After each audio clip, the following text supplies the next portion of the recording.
കോഴിക്കോട് വില്യാപ്പള്ളിയിൽ ബൈക്കിന് മുകളിലേക്ക് തെങ്ങ് വീണ ഒരു മരണം. ഓടിക്കൊണ്ടിരുന്ന ബൈക്കിന് മുകളിലേക്കാണ് തെങ്ങ് കടപുഴകി വീണത്. ബൈക്ക് യാത്രക്കാരൻ വില്യാപ്പള്ളി സ്വദേശി പവിത്രനാണ് മരിച്ചത്. സാനിയോ മനോമി നൽകും വിശദാംശങ്ങൾ. സാനിയോ, എപ്പോഴായിരുന്നു ഈ അപകടം? വിവരങ്ങൾ. ശ്രുതി, ഇന്ന് രാവിലെയോടെ ആയിരുന്നു സംഭവം നടന്നത്. അതായത് കോഴിക്കോട് ജില്ലയിൽ ഇപ്പോൾ മഴ മാറി നിൽക്കുകയാണ്, വെയിൽ തെളിഞ്ഞിട്ടുണ്ട്.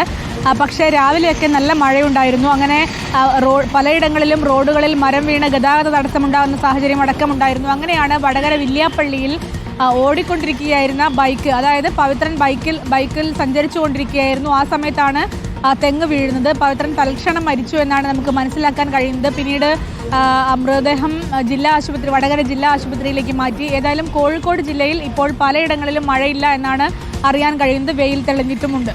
ശരി, സാനിയോ മനോമിയാണ് വിശദാംശങ്ങൾ നൽകിയത്.